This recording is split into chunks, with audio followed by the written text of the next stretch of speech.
43페이지죠? 네. 43페이지, 공인중개사 자격시험입니다. 네. 공인중개사 자격시험.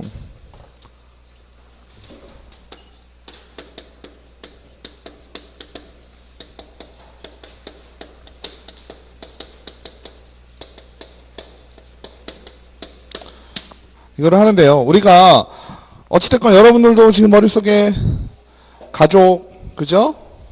일, 그죠? 나머지 노는 거 빼고, 그죠? 공인중개사, 그죠? 머릿속에 많이 지금 스물 계속 이제 커지고 있죠? 맞죠? 머릿속에서. 그런데 결과적으로 보면 우리가 이제 이 자격증을 지금 취득하려고 하는 거잖아요. 그리고 이 법은 이 공인중개사를 규율하기 위한 법이다. 그죠? A와 B와 C 중에, 그죠? 처음 뵙나요? 네.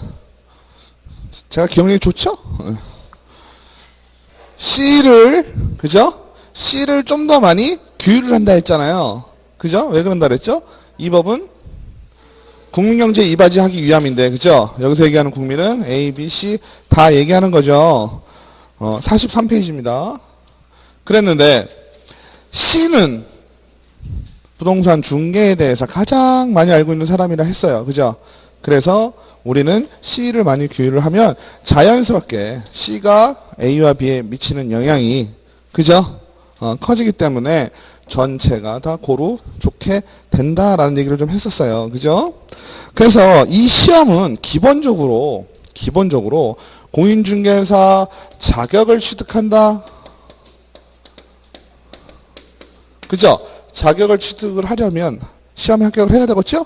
그럼 시험을 시행하는 사람이 있을 거예요. 시행 기관이 있겠죠? 맞아요? 이 시험을 시행하는 기관은 어딜까요? 그렇다고 볼 수도 있죠. 어쨌든 기본적으로는 그저 국토부. 하지만 우리가 일반적으로 시험 시행 기관이다 그러면 시도를 의미합니다. 그죠? 시도를 의미하지만 그러나 그죠? 그러나 공인중개사 자격증이 너무 많아. 아니면 너무 합격률이 안 나와. 그죠? 여러 가지로 문제가 생겨요. 이 자격증 취득에 대해서. 그죠? 그러면 시도는 어떻게 보면 지방자치단체잖아요. 그죠? 시행기관의 주관은 시도지사가 되지만 만약에 문제가 생겼을 경우 자격을 취득하는데 여러 가지 부작용이 발생을 할 경우 국토부 장관이 나선다. 국토부 장관이 나서서 어떻게 하겠어요? 조절을 할 수 있다라고 돼 있어요. 그렇겠죠? 시스템 이해가 되시죠?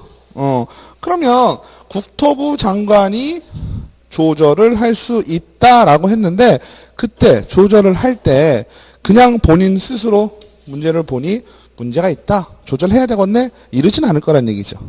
맞죠? 그러면 국토부 장관이 국토부의 정책, 공인중개사 정책 심의 위원회, 그죠?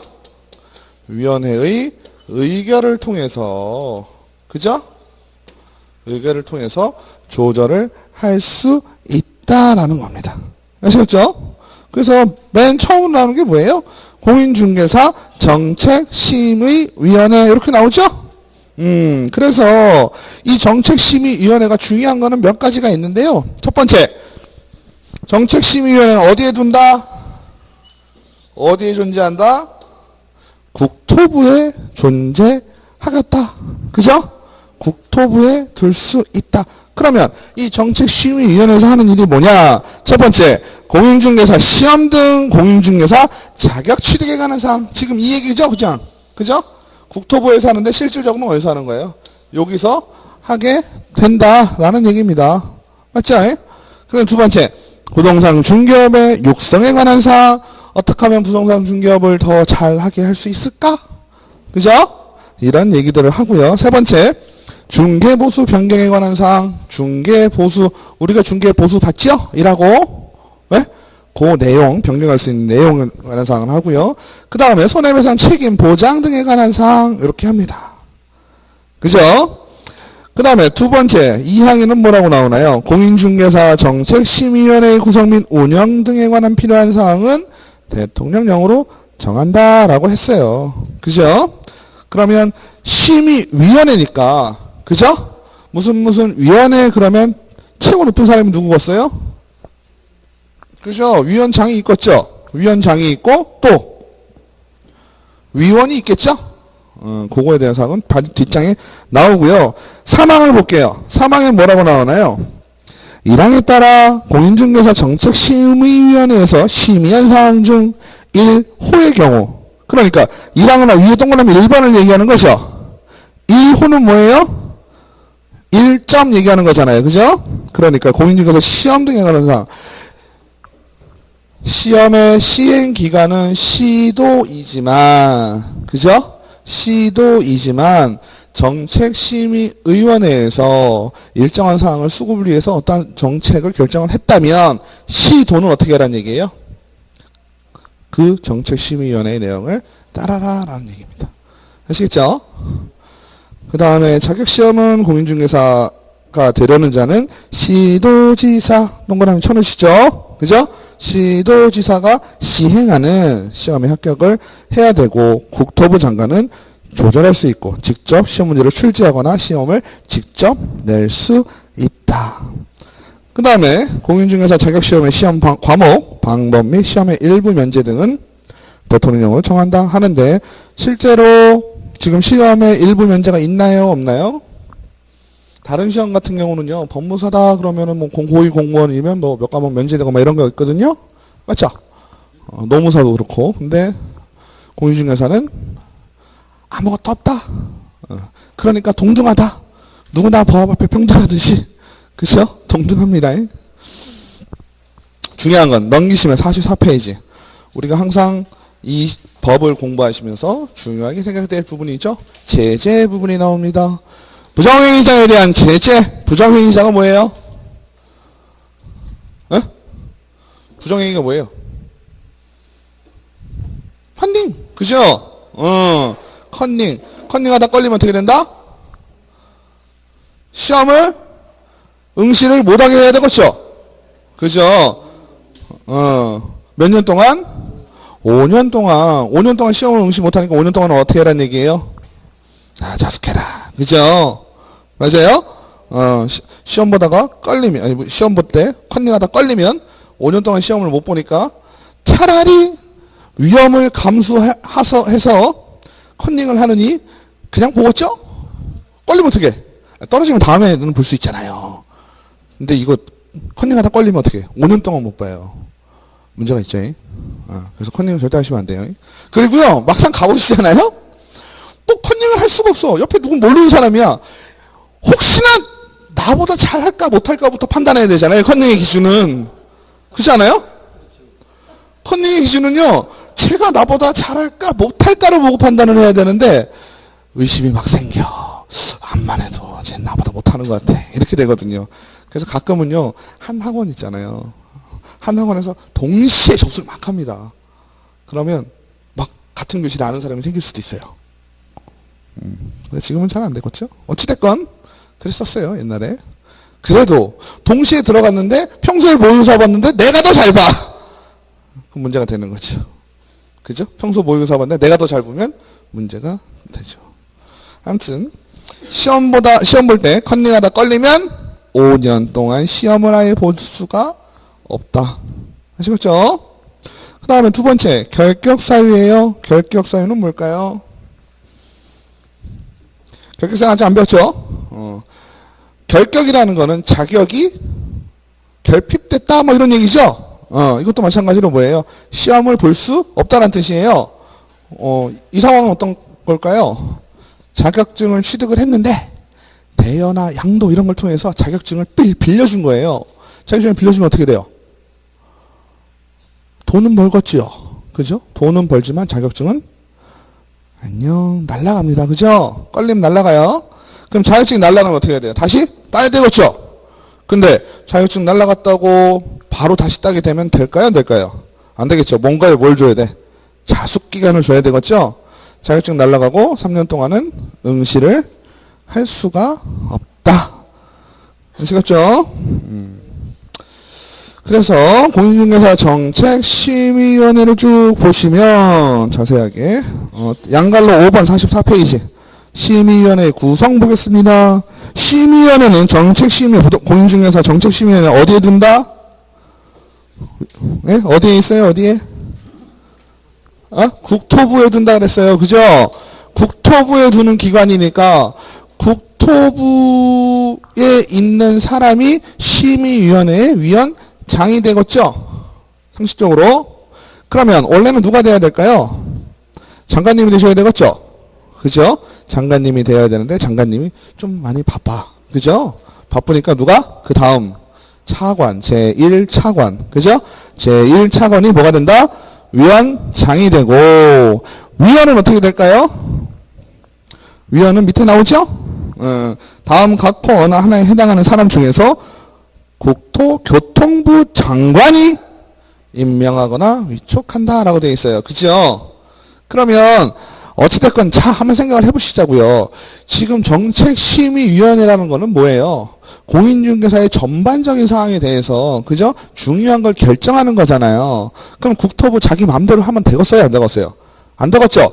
각계각층의 얘기를 좀 들어봐야 되겠죠? 그래서 기본적으로 우리가 구청이건 시청이건 도청이건 그죠? 국토부건 간에 뭔가 중요한 정책사항을 결정할 일이 있으면 어떡합니까? 보통 학교에 계신 분이라든지 어떤 전문가라든지 이런 사람들의 얘기를 많이 듣잖아요. 그죠? 이것뿐만 아니라 다른 것들도 다 그래요. 우리가 모르는 별의별 것들이 다 있어. 위원회라는 게. 그죠? 그래서 학교 교수 뭐 이런 사람들 보면 프로필에 보면 무슨 위원회에 엄청 참여한 경우도 많아요. 그죠? 도시계획위원회부터 시작해서 많아요. 그러면 거기에 들어간 사람의 대부분 어떠냐면 공무원도 좀 있고 그죠? 학교에 있는 사람들도 좀 있고 그 다음에 실무에 있는 사람들도 좀 있고 이런 식이에요. 이런 사람들이 섞이면 어떻게 돼? 의견을 수렴을 각계각층의 얘기들을 수렴할 수 있는 분위기가 되잖아요. 맞죠? 그러다 보니까 위원은 국토교통부에 있는 사람일 경우 4급 이상 또는 이에 상당하는 공무원이나 고위 공무원단에 속하는 일반직 공무원. 그죠? 그 다음에 두 번째는 학교에서 부교수 이상, 부교수니까 대학이죠. 부교수 이상의 직에 재직하고 있는 사람. 세 번째는 변호사 또는 공인회계사 자격이 있는 사람. 그죠? 국토부 공무원, 학교에 있는 사람, 전문 자격을 갖고 있는 사람. 그죠? 그 다음에 4번은 공인중개사 협회에서 추천하는 사람. 맞죠? 협회에서 추천하는 사람이겠죠? 왜? 중개업 협회 많이 알고 있으니까. 그죠? 다섯 번째는 뭐예요? 시험 시행 자체. 시험을 원래 시행하는 사람은 누구라 했어요? 도라 했죠? 맞아요? 근데 실질적으로는 이 시험이 지금 현재 상황은 어디서 시행이 되고 있나요? 한국 산업인력공단에서 하고 있죠? 그러니까 시험을 위탁받아서 운영하고 있는 데서 추천하는 사람. 그 다음에 비영리 민간단체에서 추천하는 사람. 그 다음에 한국소비자원 임직원으로 재직하고 있는 사람. 그 밖에 부동산 금융 관련 분야의 학식과 경험이 풍부한 사람. 그죠? 이런 사람들을 대상으로 위원을 추천을 하고, 위원을 임명하거나 위촉하게 된다라는 거죠. 근데 시험에 만약에 이게 나왔다? 다 외워서 쓸까? 몇 번 읽어보시고 그냥 잊으세요. 그죠? 이거까지 다 나오지는 않겠죠? 우리가 외워야 될 건 뭘까요? 위원장 1명을 포함해서 위원은 7명에서 11명까지 한다. 나오게 되면 요게 나올 겁니다. 그죠? 위에 것까지 다 나오면 욕할 거예요. 그 다음에 공무원이 아닌 위원의 임기는 몇 년이다? 2년이다. 그죠? 그러나 위원이 하다가 중간에 그만뒀어. 그죠? 그만뒀으면 어떻게 한다? 잔여 임기를 남은 기간으로 한다라는 겁니다. 아시겠죠? 그 다음에 위원의 제척, 기피, 회피입니다. 제척은 뭐예요? 제외시키 누가? 주체가 중요하죠? 심의위원회 자체에서 제척을 하는 거고요. 기피는 뭐예요? 기피는 피하는 거죠? 누가 피할까요? 심의를 할 대상의 당사자가 되겠죠? 당사자가 기피 신청을 내면 어떻게 됩니까? 그 심의위원이 빠지겠죠? 맞아요? 회피는 뭐예요? 회피는 위원 자체가 회피하는 거예요. 그러니까 세 개가 다 지금 내용이 어때요? 각각 똑같이 안 하는 거잖아요. 그죠? 어떤 안건에 대한 심의를 하지 않겠다는 의미인데 제척은 심의위원회 자체에서 빼버리는 거고 기피는 당사자가 빼버리는 거고 회피는 뭐예요? 본인 스스로, 위원 스스로가 빠지는 거죠. 세 가지예요. 아시겠죠? 각각 당사자가 다 다른 거예요. 주체가 다른 거죠. 주체가. 근데 위원이 심의를 하지 않고 빠지겠다라고 하는 이유는 뭘까요? 정책심의위원회가 어떤 정책에 대한 심의를 하고 있는 상황이잖아요. 그죠? 근데 심의위원회에서 너는 빠져. 아니면 당사자가 저 사람 뺐으면 좋겠어요. 아니면 스스로가 난 빠질래요. 대부분 어떤 내용일까요? 에? 오. 에? 그렇죠. 관련성이 있다는 얘기는 뭘까요? 이해관계가 있다는 얘기가 되겠죠. 그죠? 그 안건에 대해서 이해관계가 있는 거예요. 누가? 심의위원이. 그죠? 심의위원이 연구 용역을 하고 있는 교수 같은 경우도 있으니까요. 그죠? 정책 안건이 내가 연구 용역한 거예요. 연구 용역이라는 건 뭐예요? 그거를 연구해주고 논문 써주고, 그죠? 그거에 대해서 대가를 받은, 돈을 받은 거예요. 그죠? 무슨 연구를, 예를 들어서 뭐 공인중개사 보수제도에 대해서 연구를 한번 해줘라 라고 했어요. 그럼 연구를 했으면 여기서 만약에 보수제도를 건드리게 되면 어떻게 됩니까? 교수 입장에서는 내가 얘기한 대로, 내가 주장한 대로 바뀌면 어때요? 연구용 받은 데가 좋아라 하겠죠? 맞죠? 그럼 이해관계가 생기는 거잖아요. 그죠? 그러니까 이해관계가 있을 경우에는 어떻게 해야 돼? 심의위원회 자체에서는 빼버려야 되고, 그죠? 당사자는 그 사람을 피해야 되고. 스스로가 원래 제일 많이 알죠? 그렇지 않아요? 위원 스스로가 더 잘 알잖아요. 그 정책에 대해서 나는 그 이해관계가 있는 건데, 이런 거잖아요. 그죠? 아니면 당사자가 그 정책, 심의 안건에 대한 당사자가 예를 들어서 배우자예요. 아니면 X 배우자, 전 배우자. 그죠? 아니면 친척. 아니면 전 친척. 전 친척은 뭐가 되겠어요? 배우자의 동생쯤 되겠지요. 그죠? 이럴 경우에는 어떻게 해라? 제척을 하고, 그죠? 해라. 아시겠죠? 그래서 그 내용이 박스 안에 있는 거예요. 친족이었거나 친족이었던 경우, 배우자나 배우자였던 사람. 그죠? 그 다음에 당사자, 위원이나 위원이 속한 법인단체 등이 해당 안건의 당사자의 대리인이거나, 그놈인 거죠? 그럼 말이 안 되잖아요.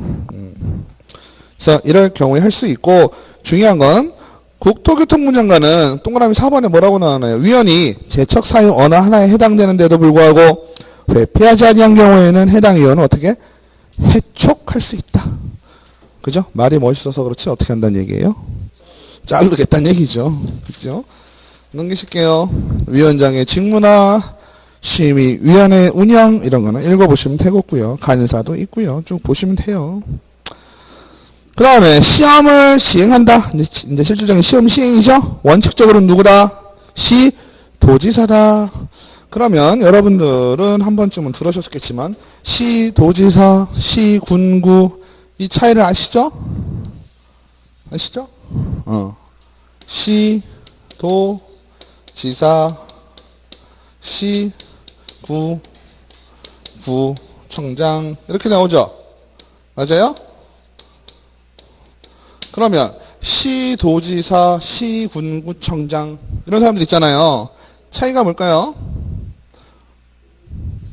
그렇죠. 중요한 거는 어디다 포커스를 두시라 그랬지? 선거에 두라 그랬죠? 그죠? 선거 유무에 따라서 얘기가 달라지게 된다라고 했어요. 그죠? 이거는 지극히 행정 편의를 위해서 한 거죠. 우리나라는 지방자치가 시행되고 있는 나라잖아요. 지방자치라는 건 뭐냐면 지방이 스스로, 그죠?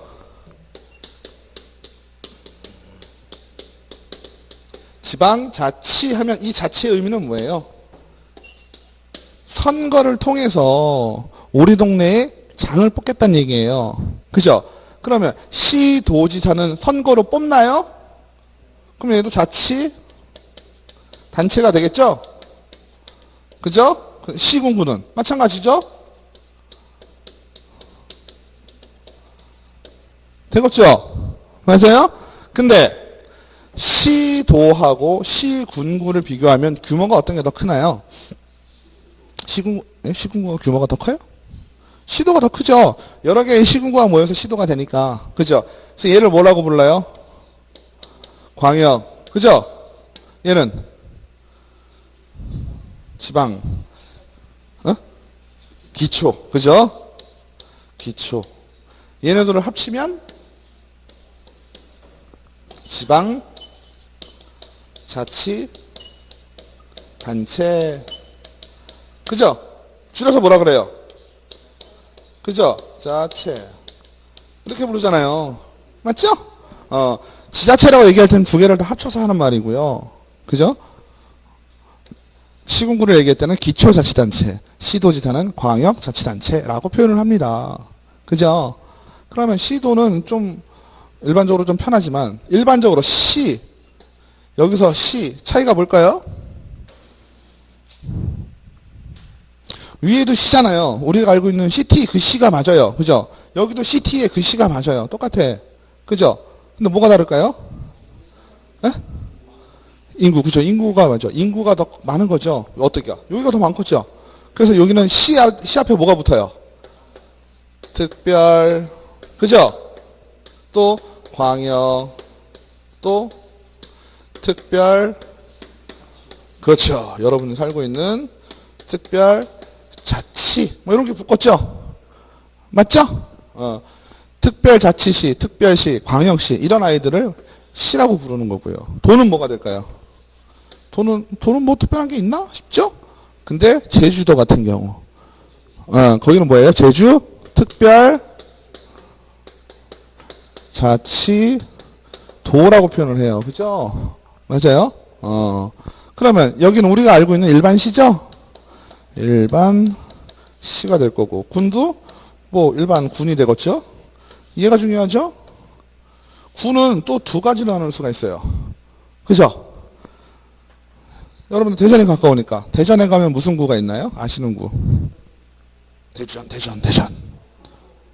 유성구. 그치? 네, 유성구 유명하죠. 유성구가 있어요.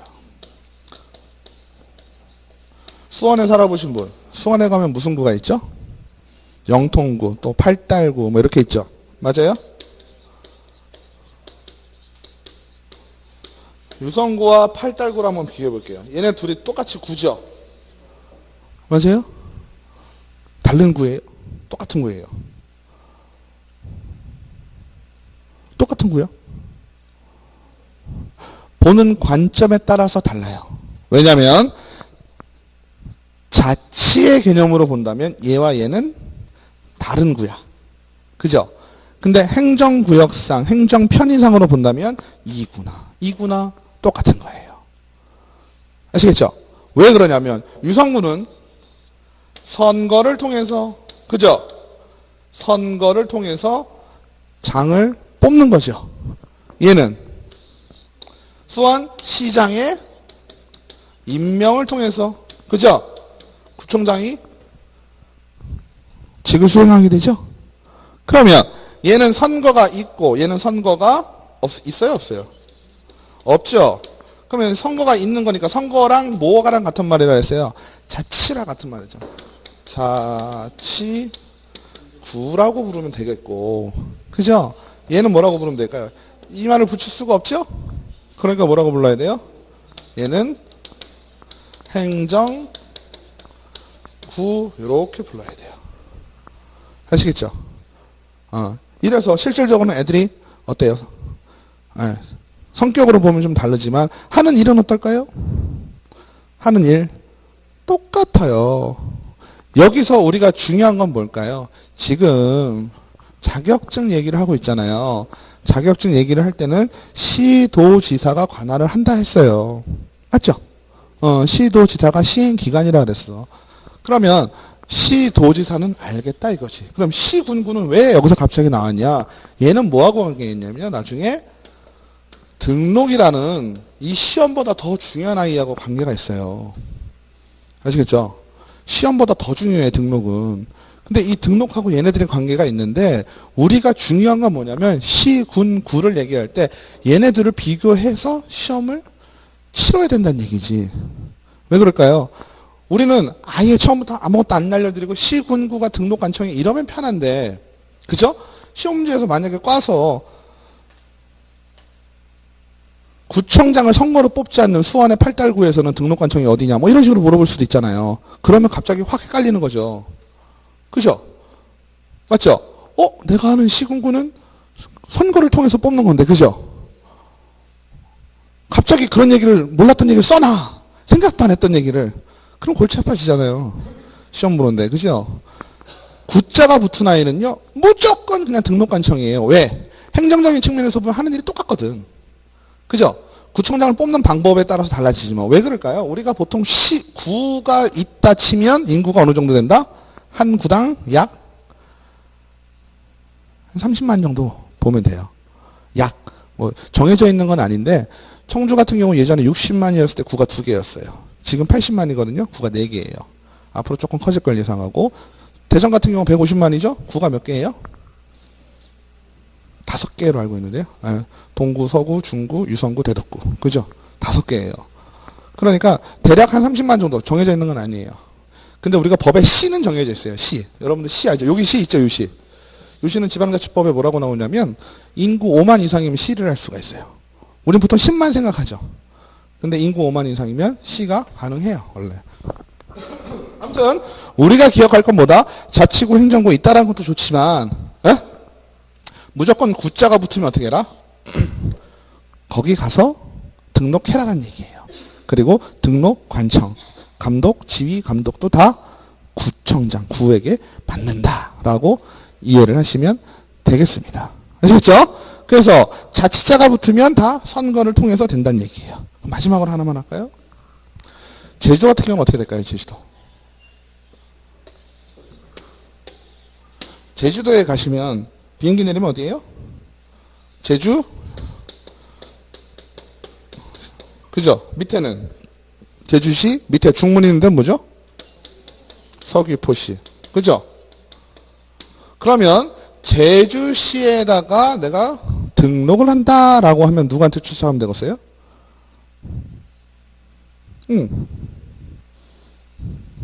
누구한테 가면 되겠어요? 제주시장. 그죠?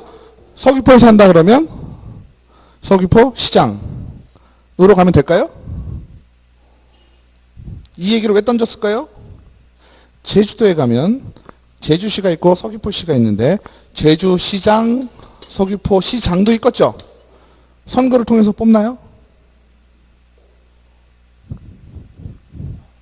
아니에요? 확실해요? 확실합니까? 그럴 것 같죠? 맞아요. 그래요. 왜 그럴까요? 특별자치도지사만 선거로 뽑고요. 제주시장이나 서귀포시장은 임명을 합니다. 그죠?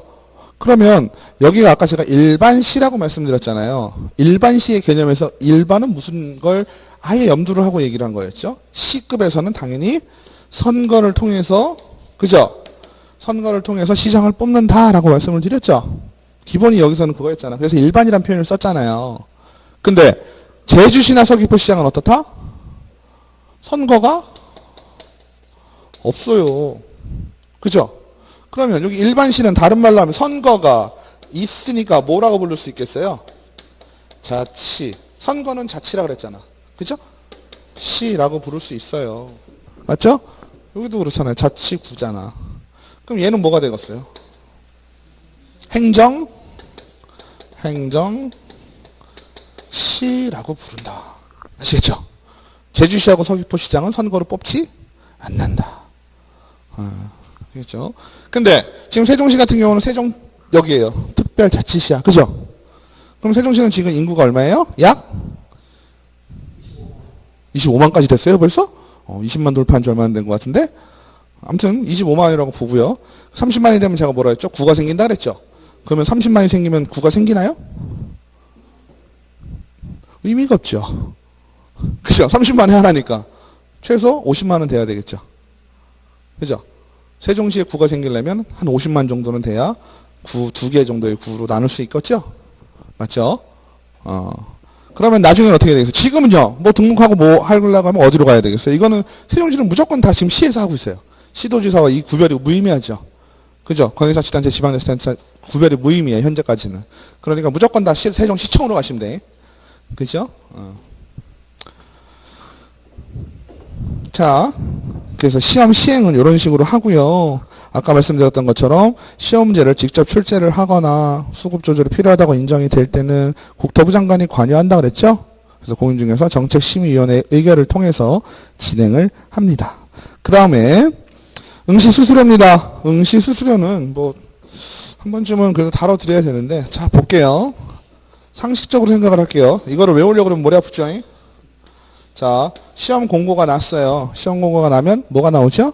접수일자가 나오겠죠? 언제부터 언제까지 접수해라. 그죠? 보통 8월입니다. 8월 중순까지 마감을 해요.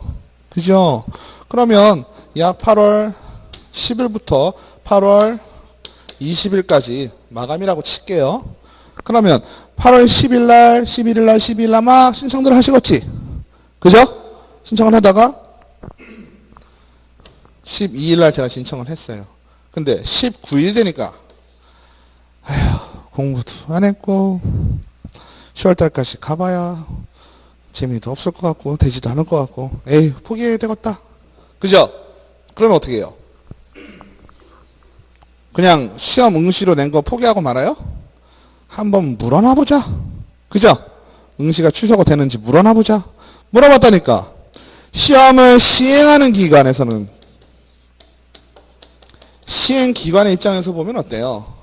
아직 마감이 되기 전까지는 어때요? 아무 액션도 취하고 있지 않죠?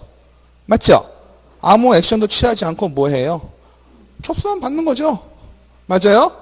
그러다가 접수가 마감이 되면 그때부터 뭐 합니까? 인원을 보고 막 일들을 하겠죠? 시험 장소도 구해야 되고 감독도 구해야 되고 시험지도 출력을 해야 되니까 또 시험지 낼 사람도 구해야 되고 아무튼 뭐 할 일들이 태산일 거야. 물론 몇 가지 일들은 그 전부터 했겠지만 그죠? 어쨌든 접수가 돼서 어느 정도 수준이 되느냐에 따라서 얘기가 달라질 것이다. 맞지요? 그러면 접수가 되기 전까지는 들락날락해도 시험 시행기관이 볼 때 큰 문제가 있어요? 없어요? 없지요? 없으니까 시험 접수 마감일 전까지만 취소를 하면 내가 낸 돈 다 돌려받을 수 있어요. 그죠? 이런 것만 기억하시면 안 돼요. 네? 지금요? 13,700원, 14,300원, 28,000원쯤 될 거예요. 작년에 그랬던 것 같아요. 맞죠?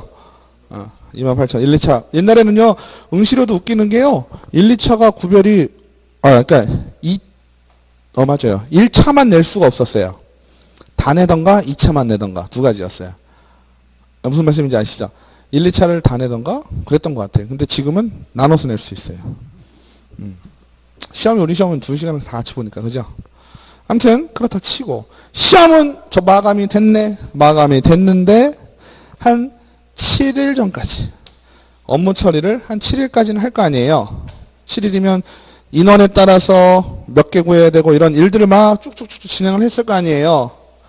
그죠? 그리고 여기가 시험 당일이야. 시험 당일 10일 전. 그죠? 시험 당일 10일 전까지는 모든 세팅이 끝나겠죠? 날짜만 기다리고 있겠죠? 상황만 점검하고 있겠죠? 누구 입장에서? 시험 시행기관 입장에서. 그렇지 않아요? 그러니까 시험이 10일 남았는데 취소해 주세요. 그러면 취소해 줄 수 있어요? 없어요? 환불해 줄 수 있어요?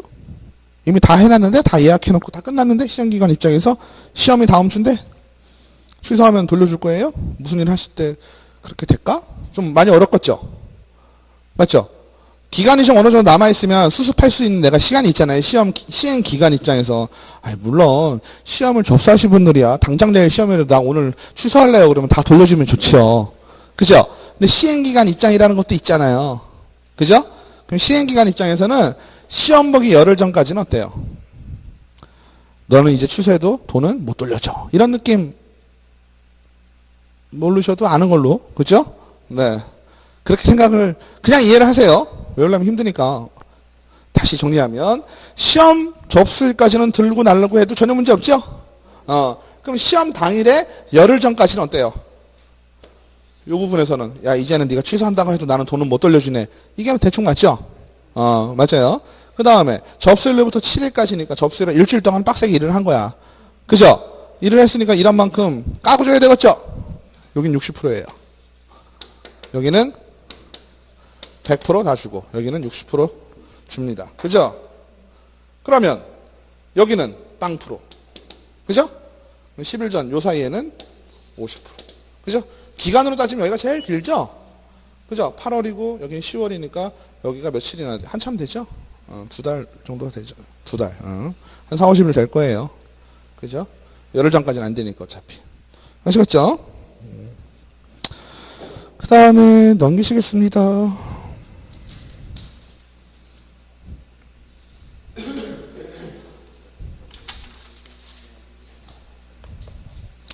시험 시행의 공고는 시험은요 매년 1회 이상 실시하게 되어 있습니다. 그죠? 1회 이상 실시하게 되어 있고요. 우리 시험은 1차 시험과 2차 시험으로 나누어져 있죠? 맞나요? 1차 시험과 2차 시험으로 나눠져 있는데 1차 시험에 합격한 자는 다음 시험에 하나요 1차 시험을 면제해 준다라는 규정이 있어요. 맞나요? 정확하게 따지면 내가 올해 본 1차 시험의 성적을 몇 번 써먹을 수 있는 거예요? 2번 써먹을 수 있는 거예요. 맞죠? 언제? 올해도 있잖아. 맞죠? 올해 1차 시험에 시간상으로는 같은 날 보는 거지만 올해 1차 시험을 내가 시험을 딱 보고 합격을 하는 순간부터 어떻게 돼요? 내가 본 시험 2차 시험에 대한 효력이 유효해지죠. 맞죠? 1차 시험이 떨어지면 2차 시험 만점 맞아도 땡. 그죠? 그러니까 1차 시험의 합격은 올해와 내년이라 그러면 안 된다 그랬잖아. 그 다음 해도 안 돼. 해라고 표현하면 안 돼. 그 다음 그렇지. 그 다음 회차로 해야 돼. 왜냐면요. 살다 보면 매년 1회 이상 실시를 하니까 다음에 시험이면 1년에 2번 한다고 치면 2월 달에 보고 10월 달에 2번 시험을 봐요. 그럼 내가 올해 시험 본 게 다음 해까지 된다 그러면 어때요? 2개가 다 인정이 되는 거잖아요. 그죠? 한 번만 더 인정이 되는 거예요. 요번에 본 거랑. 아시겠죠? 왜냐면 실질적으로 1년에 시험을 2번 본 적이 있었다 없었다? 있었다. 15회 때. 왜 그랬을까요? 변별력이 그죠? 시험 난이도가 높아서. 그죠? 보통 그 당시 합격률이 약 10% 내외였어요. 그 당시 합격률이 15회 때. 15회니까 12년 전이네요. 그죠? 그러면 10% 내외인 시험이 갑자기 합격률이 1%대로 떨어지면 시험을 준비하시던 분들이 열을 받아요? 안 받아요? 엄청 받죠. 그죠? 맞죠? 작년 같으면 붙었을 텐데 시험이 어렵게 나와서 떨어졌어요. 그것도 정도가 있지. 맞죠? 그래가지고 어떻게 했을까요? 학원에서 다 차빌려가지고 서울에 데모하러 갔어요? 거짓말 같죠? 거짓말 같죠? 정말이에요. 다 데모해가지고 어떻게 했을까요? 그 다음에 2월 달에 시험 봤어요. 그래서 16회 시험은 그 해 10월에 보고요. 그래서 그 중간에 낀 2월 달에 본 분들을 15-1이라고 표현해요. 진짜인데? 정말요. 15-1회 분들이 있어요. 그래서 여러분들 나중에 합격하시면 몇 회세요? 15회예요. 놀랬다가 놀라면 뭐라고 그러는지 아세요? 아니 그거 아니에요. 다시. 아시겠죠? 이런단 말이에요. 근데 15회 때 붙으신 분들은 어떻겠어요? 자부심이 좀 있겠죠. 나 상위 1%야. 뭐 이런 분위기지. 그죠? 합격하신 분들은 하시고 그렇더라고. 그 다음에 1차 시험은 선택형으로 출제하는 것을 원칙으로 하되 주관식 단답형 또는 기입형을 가입할 수 있고 2차 시험은 논문형으로 출제하는 것을 원칙으로 하되 주관형 단답형 또는 기입형 가민할 수 있다. 이게 뭔 얘기일까요? 우리 시험은요, 제가 거짓말을 한 게 아니라면, 그죠? 1차 시험과 2차 시험 다 뭐라 그랬어요? 객관식, 오지선 다 객관식이라고 표현을 했던 것 같은데. 맞나요? 맞죠? 근데 지금 책에 보니까 어때요? 1차는 원칙적으로 객관식으로 하되 단답형을 가미할 수 있다 돼 있죠? 2차 시험 원칙적으로 뭐라 그랬어요? 주관식 서술형이라고 돼 있네요. 맞죠? 그러면 주관식 서술형으로 보는 시험 우리가 가장 유명하게 알고 있는 건 뭘까요? 사법고시. 그죠? 사법고시도 1차 시험은 객관식이에요. 사법고시도. 2차 시험은 주관식이에요. 주관식으로 쭉 풀어 써야 돼요. 엄청나게 많이 써야 돼요. 별거 아닌 건 아니지만, 어찌됐건, 그러한 전문 자격사 시험이 있죠? 감정평가사가 어려운 이유는 뭐라 그랬어요? 공부하시는 내용은 비슷해요. 그죠? 시험이 주관식이야. 그죠? 그러니까 문제를 딱 던져주면 머릿속에서 자동으로 나와야 돼요. 저도 옛날에 뭐 이쪽은 아니고 아무튼 다른 시험을 좀 살짝 준비를 했었는데 문제 하나당 A4지로 4장을 써야 돼요. 답을. 그게 기본이야. 그거를 못 쓰면은 채점을 안 한다는 소문까지 돌 정도였어.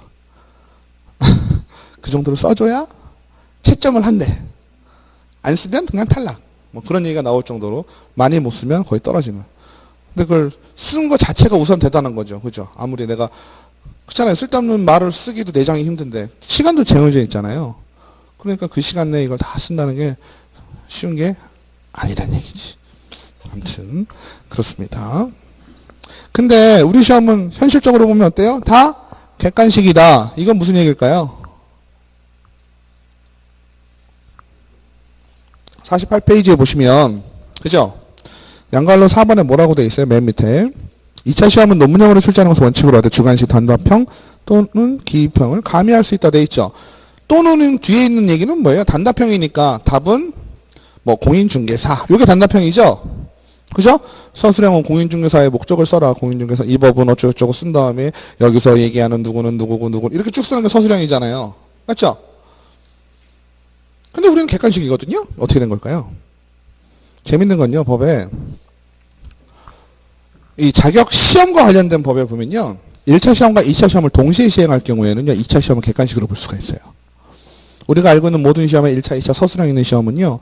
1차에 합격한 후 일정 기간 후에 2차 시험을 보죠. 날이 떨어져 있다고. 이럴 경우에는 어떻게 한다? 주관식으로 서술형으로 봐야 되는데 그죠? 같은 날 동시에 시행을 할 때는 객관식으로 볼 수 있다라는 규정도 있고요. 주택가에서는 다르게 보거든요. 근데 걔네들은 또 다 객관식이에요. 그것도 다른 규정에 의해서 봅니다. 기본적으로는 어떻다? 1차 시험은 단답형, 객관식. 2차 시험은 서술형. 이게 원칙이긴 하다. 아시겠죠? 그 다음에 응시의 결격사유는 아까 말씀드렸고요. 재밌는 건 뭐냐면 여러분들 처음 오셨죠? 공부해 본 적 있어요? 없어요? 예를 들어서 미성년자가 공인중개사 시험을 보면 볼 수 있을 것 같아요? 못 볼 것 같아요? 상식적으로? 책을 봤나요? 아니면 그냥 상식인가요?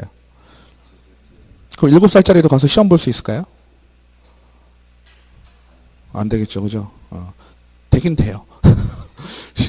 그죠? 상식은 안 되는 게 맞아요. 그게 상식입니다. 그죠? 왠지 미성년자 하면 우리가 수준이 어느 정도까지 생각하죠? 뭐 중고등학생 이 정도 생각하잖아요. 그 라인에서. 근데 7살짜리다? 될까요? 그죠?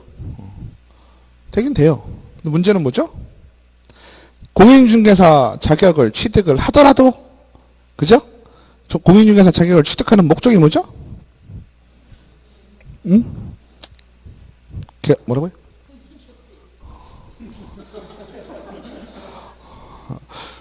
제가 상당히 좋아하는 대답인데요.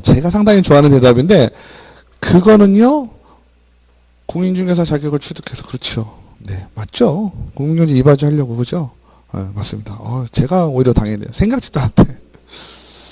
공인중개사 자격증 취득하시는 거는 업을 하시려고 하는 거잖아요. 그죠? 근데 자격을 취득하는 건 나이 제한이 없지만 업을 하기에는 문제가 있습니다. 그래서 나중에 자격을 취득을 하고 등록을 할 때 등록에 대한 결격이라는 게 있죠. 그죠? 그래서 결격 사유에는 해당이 되지만 자격을 취득하는 데 문제가 없다. 외국인은요? 딸 수 있을까요? 그죠? 그 요즘 보면 한국말 엄청 잘하는 외국인들 많잖아요. 그죠? 가능합니다. 전과자. 전과자 가능할까요? 왠지 전과자 하면 아직도 되게 안 좋게 보죠. 그죠? 살다 보면 어쩔 수 없는 경우도 있는데, 그죠? 전과자는 시험 응시의 결격이 될까요, 안 될까요? 그러니까 안 된다는 말이 좀 이상하죠. 결격이 안 되는 거니까 시험 응시가 가능한 거죠. 그럼 응시를 할 수 있을까요, 없을까요? 할 수 있다. 단 마찬가지로 금고 이상의 실형을 받은 자는 형이 종료된 후 3년 동안은 등록을 하지 못한다. 아시겠죠? 그러니까 기본적으로 공인중개사 자격시험에 응시할 수 있는 기준은 어떻다? 큰 제한이 있어요, 없어요? 없어요. 그죠? 큰 제한이 없이 쭉쭉 볼 수 있다. 웬만하면 볼 수 있다. 단 컨닝하다 걸린 사람, 자격증 땄다가 취소당한 사람은 5년, 3년 동안 시험을 응시할 수가 없다. 넘기실게요. 공인중개사 자격증의 교부 및 재교부. 그죠? 시험의 출제 및 채점은 시험 시행 기관장 52페이지입니다. 부동산 중개 업무 및 관련 분야에 대한 학식과 경험이 풍부한 자 중에서 시험 문제의 출제, 선정, 검토 및 채점을 담당할 자, 이런 사람들을 출제위원이라고 합니다. 이 출제위원을 임명 또는 위촉한다라고 했습니다. 그죠? 그래서 출제위원으로 임명되면 어떻게 되겠어요? 한 2주 정도 어떻게 돼요? 호텔에 갇혀요. 호텔에 갇혀요. 수능도 그런 거 뉴스에 보셨죠? 똑같아요. 갇혀요. 외부하고는 일절 연락이 차단하고요. 갇혀가지고 시험 문제만 내고요. 그것도 부류가 있습니다. 한 과목에 뭐 5명, 8명 이 정도 붙거든요. 꽤 많죠? 그러면 시험 문제를 직접 내시는 분들이 있고, 낸 문제를 검토하시는 분들이 있어요. 이게 뭐, 맞냐, 틀리냐. 그래도 어때요? 나중에 여러분들 시험에 합격하면, 아니, 시험을 보고 나면, 제일 먼저 누구한테 전화한다 그랬어요? 그죠? 학원에 전화하라 그랬죠? 왜요? 전화번호 알으려고. 그죠? 강의하는 사람들 전화번호 알으려고 전화해요. 그죠? 전화번호 왜 알려드릴까요? 물어봅니다. 뭘 물어볼까요?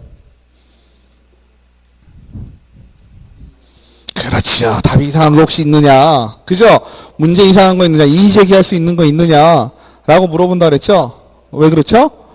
모두 정답이 되면 한 문제 차이로 떨어지는 분이 합격이 되는 상황이 돼요. 그렇지 않아요? 60, 57.5 맞았어. 대박. 그죠? 60, 57.5예요. 점수가 한 문제 2.5점이죠? 그러면은 공법도 잘 봐서 60 맞고 중개법도 60점 공시법도 60점을 맞았는데 중개법을 57.5를 맞은 거예요. 1차는 합격을 했고요. 와, 미치죠 진짜. 머리가 돕니다. 정말 웃을 일이 아니에요? 이게 남 일이 아니야? 나에게도 일어날 수 있는 일이에요. 그죠? 그런데 하늘에서 한 줄기 빛이 내려옵니다. 이건 이의제기를 할 수 있습니다 라고 하는 거야. 누군가가. 이의제기를 하겠죠. 그래서 모두 정답 이렇게 돼버리면 대박 나는 거예요. 그럼 돈을 얼마나 버는 거야. 그 다음에 학원비에 밥값에 뭐 이런 거 그잖아요. 몇백원 버는 거예요 그냥. 맞죠? 그리고 또 환산할 수 없는 나의 노력. 그죠? 인건비. 돈 엄청나게 로또 맞은 거랑 비슷한 거예요. 제가 보기엔. 그래서 그거부터 물어봅니다. 그런 게 한 2-3개쯤 있어버리잖아요. 과목마다 한 과목 한두 개씩 하나씩. 이야, 행복하죠. 그죠? 매년 거의 하나씩은 있어요. 그러니까 전화를 하지. 과목은 다르지만 매년 한두 개씩은 꼭 있어요. 재밌죠? 그러니까 그렇게 여기 들어가신 분들이 다 사회적으로 그 부동산 분야에서 훌륭하신 분들이 들어가거든요. 그죠? 근데도 사람이 하는 일이라 수능도 그렇잖아요. 수능도 가끔 수능은 얼마나 더 빡세겠어요. 응시자도 훨씬 많고 그죠? 우리보다 그 출제나 검토위원 이런 사람도 훨씬 많을 거란 말이에요. 근데도 그런 게 발생하고요. 우리 시험도 발생해요. 충분히. 그래서 그런 걸 물어보게 됩니다. 우리 시험은요. 6과목 중에 5과목이 법이죠.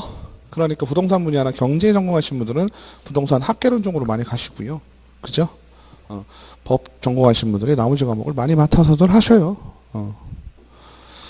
그 다음에 점수는 100점 만점으로 40점 이상, 전 과목 평균 60점 이상. 아시죠? 꽈락 40점, 평균 60점. 근데 재밌는 건 뭐냐면요. 이런 경우가 있을 수도 있어요. 꽈락 40점에 평균 60점인데 선발 인원을 공고를 해놓은 거예요. 예? 예를 들어서 500명 딱 정해놨어요. 1000명 딱 정해놨어요.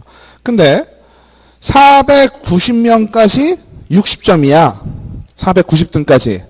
491등은 59.5점이야. 뭐 59.9점 평균. 예를 들어서 그런 식으로 됐다. 그러면 59.9점도 합격이에요. 아시겠죠? 500명까지는 딱 뽑으려고 했으니까. 뭔 말인지 아시죠? 그 커트라인부터 고득점사로 뽑습니다. 근데 뽑다 보니까 500명을 뽑으려고 섹스를 딱 해놨는데, 그죠? 500명을 뽑으려고 그랬는데 499명까지는 뽑았는데 동점자가 3명이 있어요. 그 다음 순위가. 그러면 502명이 되죠. 그래도 502명으로 간다. 아시겠죠? 동점자 모두 합격이에요. 어디는 어때요? 합격할 때 나이 어린 놈 붙여주고 막 이런 거 있어요. 나이 어린 게 유리해서 붙는 경우도 있고 막 그러거든요. 어디 시험 같은 경우는. 근데 우리 시험은 그거 없고요. 다 동점자는 다 같이 붙는 거예요. 나머지 위에 점수 높으신 분은 상관없잖아. 그죠? 걱정하지 마시고요. 그 다음에 가끔은 이런 경우 있어요. 지금은 딱 픽스를 해서 선발 인원을 딱 정해놓은 거죠. 어쩔 때는 최소 선발 인원을 공고하는 경우도 있어요. 최소라는 건 뭐예요? 아까는 딱 정해놓은 거고 지금은 그거보다는 더 많아야 된다. 이것도 마찬가지로 위에서 끌어올라오겠죠? 그 다음에 공인중개사 자격증은요. 자 보실게요. 시험 시행기간이 아까 계속 강조 드렸죠? 어디예요? 시도다. 그죠? 시도니까 자격증 공인중개사 시험에서 합격을 하시고 자격증을 어디로 찾으러 가셔야 되겠어? 집이 어디셔요? 세종이죠? 합격하시면 어디로 가야 돼요? 세종시. 다 세종시신가요? 아 그렇구나. 그럼 대전에 살고 있는 사람은 어디로 가야 될까요?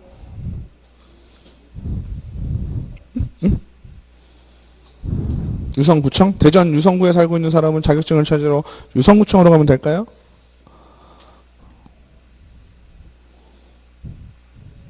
그러면 수원시 팔달구에 살고 있는 사람은 어디로 가면 될까요? 그죠? 헷갈리죠? 별거 아닌 것 같아도 헷갈리죠? 아까 여러분들 제가 시도 얘기하고 시군구 얘기할 때 아니 쟤는 뭐 저딴 걸 얘기해 이러실 거 아니야. 다 알고 있는 거. 그죠? 근데 헷갈리죠? 시도는 뭐예요? 광역자치단체라 그랬죠. 시험 시행은 어디서 한다? 광역자치단체 시도에서 한다. 그러면 결자해시죠. 그죠? 시험을 시행한 놈이 자격증 주시지 않을까요? 그렇겠죠. 그러면 수원시 팔달구에 사시는 분은 시험 시행기간이 어디예요? 아니 왜 수원시야? 아까 행정구하고 이걸 말씀을 드렸잖아. 수원시에 팔달구가 있다 손 치더라도 수원시는 광역자치단체가 아니죠. 행정구라 그랬죠. 수원시 팔달구는. 맞아요? 우리가 아까 구로 쫓아가라는 얘기는 뭔 얘기를 했어요? 등록할 때 얘기 아직 안 배운 거야. 그죠? 지금 얘기한 건 자격만 얘기했죠. 자격은 시, 군, 구와 시도가 있을 때 수원시는 여기 시예요, 여기 시예요. 밑에 시죠. 근데 자격증은 어디서 해요? 위에 시에서 하죠? 맞아요? 그러면 수원시 팔달구에 있는 분들은 자격증 찾으러 어디로 가야 되겠어? 경기도청으로 가야 되겠지. 맞죠? 이해되시죠? 걱정하지 마세요. 택배로 와요. 우편으로 와요. 정말 우편으로 자격증 와요. 나중에 학교 가시면. 에? 그러니까요. 만약에요 수원시 팔달구에 사시면 수원시 가서 자격증 달라 그러면 뭐라 그래요? 뒤에서 욕해요. 잘 모르면서 여기 어떻게 합격했지 이런 얘기 들어요. 그렇지 않겠어요? 물론 그 얘기를 할 만한 사람도 별로 없어. 거기도 시청 사람들이 공인중개사가 있지 않는 한. 그죠? 뭔 말인지 아시죠? 다시 대전시 대전광역시 유성구에 사는 사람은 어디를 가야 되겠어? 대전 시청을 가야 되겠지. 맞아요? 그러면 청주시 흥덕구에 사는 사람은 어디로 가야 되겠어요? 그렇지요. 그렇죠. 혹시 하시는 일이 이쪽 관련인가요? 군인이죠. 예상해서 내가 군인 같았거든 살짝. 그죠? 거짓말 같죠? 거짓말이에요. 거짓말이에요. 거짓말이에요. 세종시에 계세요? 군인, 직업군인? 그러니까. 직업군이니까 참 나와있지. 사병은 못 나오잖아. 그죠? 애껴 보이신단 말이에요. 그죠? 사병같이. 자, 다시. 그러면, 금산군청, 아니지. 금산군에서 자격시험을 합격한 자는 어디로 가면 되겠어요? 자격증 찾으러? 그죠. 충남도청. 지금은 다 아시죠?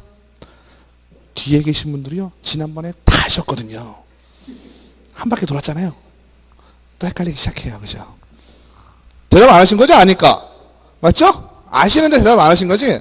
헷갈린 거 아니죠? 헷갈렸어요? 네, 헷갈린 거 아니잖아요. 그탐 거짓말 안 하고 20번은 얘기했는데 이거. 그죠? 그렇습니다. 그래서 더 헷갈리는 건 뭐냐면 나중에 등록하러 가기까지 같이 묶이면 더 헷갈리죠. 그죠? 등록하러 가면 어디? 등록은 시군구. 대전 서구면 어디? 서구청. 금산이면 군청. 그죠? 수원 팔달구? 그러니까 이렇게 헷갈린다니까. 구자 붙은 데는 무조건 구청으로 가는 거야. 등록은. 팔달구로 가는 거야. 그죠? 아직 등록 안 배웠으니까 그러신 거예요. 괜찮아요. 더 재밌는 거 하나. 공인중개사법을 보면요. 뭔가를 던져주면요. 뭔가 증서를 주면 뭘 내냐면 수수료를 냅니다. 그렇겠죠? 여러분들 주민자치센터에 가면 그죠? 등본 띄면 뭐 내요? 수수료 내죠? 몇백 원씩 내시잖아요. 인감자도 수수료 내고. 맞나요? 근데 공인중개사법에서 수수료를 안 내는 것처럼 보이는 아이가 하나 있어요. 그게 뭘까요? 그렇죠. 자격증 찾을 때예요. 자격증 찾을 때는 수수료를 내지 않습니다. 공짜라고 좋아하시죠? 절대 공짜가 아니죠. 세상에 공짜는 없어요. 언제 내셨을까요? 수수료를? 그렇죠. 응시 수수료에 자격증가까지 포함되어 있는 거야. 그래서 어떤 분은 자격증이 아까 13,400원하고 했죠? 아까 28,000원이라고 했죠? 28,000원짜리 자격증이 있고요. 어떤 분은 56,000원, 어떤 분은 한 20만원짜리 자격증도 있어요. 그렇겠죠. 그거는 흡사 뭐랑 똑같아요? 면허시험, 면허증이 어떤 분은 2만원짜리, 10만원짜리, 30만원짜리 있죠? 운전면허증. 뒤에 요즘도 인치 붙이는지 모르겠지만, 제가 딸 때까지만 해도 뒤에 인치 붙이셨어요. 아시나요? 원서는 한 장이잖아요. 아세요? 떨어지면 원서 한 장으로 계속 쓰잖아요. 그래서 뒤에다가 증치만 계속 붙이지 않았어요? 옛날에? 맞죠? 왜 모르는 척 하세요? 한 번에. 그래서 그러시는구나. 옛날에 다 뒤에다 붙였단 말이에요. 그죠? 쫙 붙여가지고. 면허증 가격이 달랐었는데. 자, 그 다음에 공인중개사 자격증의 교부는 53페이지입니다. 시도지사는 시험 합격자의 결정 공고일로부터 1개월 이내에 시험 합격자에 관한 사항을 자격증 교부대장에 기재한 후 자격증을 교부하여야 된다. 그래서 자격증은 요즘은 뭐 말 안 해도 너무나 당연하죠. 전자적으로 처리하겠죠. 옛날 같았으면 어땠을까요? 이런 전자적인 게 전자행정이 되지 않았을 경우에는 그냥 대장을 만들어 놓고 거기 시도지사면 각각의 시도지사들이 다 대장을 관리를 했겠죠. 근데 지금 전자적인 방법으로 하니까 조회하면 다 나오죠. 넘기실게요. 자격증을 잃어버렸어요. 어떻게 하실게요? 자격증을 사무실을 이사 가다가 액자가 깨지면서 자격증이 훼손되거나, 그죠? 아니면 어디다가 잘 넣어놓은 것 같은데, 우리 맨날 그렇죠. 잘 넣어놓다가 어디 있는지 까먹어. 그렇지 않아요? 구겨지지 않게 책 속에 껴놨는데 그 책이 뭔 책인지 모르겠어. 그죠? 맞죠? 그런 경우가 많습니다. 그래서 자격증을 잃어버렸어요. 잃어버리면 어떻게 해야 되겠어요? 다시 받아야 되겠죠? 자격증을 다시 받으려면 누구한테 가라? 금산군이야. 어디로 가셔요? 자격증 다시 받으러. 어디요? 청. 그죠? 도청으로 가셔라. 맞죠? 준놈한테 가서 다시 내놔라 하면 되겠죠? 맞죠? 그러면 준놈한테 가서 다시 내놓으라고 하면 한 번은 쓰레기 공짜 없다 그랬죠? 그죠? 시험 볼 때 이미 수수료를 냈으니까 처음에 줄 때는 공짜로 주는데 재교부할 때는 어떻게 될까요? 수수료를 내야 된다. 아시겠죠? 세상에 공짜는 없어요. 그 다음에 공인중개사 자격증을 따셨잖아요. 어렵게 따신 걸 양도 또는 대여를 해. 왜 하실까? 왜 하실까요? 나 굳이 지금 공인중개사 안 할 거고 개업공인중개사 하려고 한 건 아니었어. 그죠? 한 내년이나 후년쯤 하려고 그러는데 누가 옆에서 얘기하죠. 야, 그 자격증을 빌려주면 돈을 받을 수 있다는데 어떻게 한번 안 빌려줄 티요? 이러겠죠. 그죠? 그래서 빌려줍니다. 그죠? 빌려준다는 의미는 뭘까요? 공인중개사법은요, 꽤 타이트하게 누구를 감시하고 있죠? A, B, C 중에 A, B는 건들지도 않아요. 그죠? 얘만 계속 건드리는 거거든요. 맞죠? 근데 얘가 가장 잘못이라고 생각하는 게 뭐냐면, 우리가 가장 아쉬운 게 뭐예요? 제일 힘든 게, 여러분들 지금 힘들잖아요. 왜 힘들어요? 자격증 따려고 힘들잖아요. 가장 큰 벌이 1년에 1천만 원, 뭔지 모르겠지만 그거보다 더 심하게 느껴지는 건 뭐예요? 자격증이 취소되는 거죠. 그렇지 않아요? 돈으로 막으면 되죠. 그죠? 500만 원 벌금 맞았다. 그래, 내면 돼. 하지만 자격증을 다시 달라면 미쳐버리실 거예요, 아마. 그죠? 맞죠?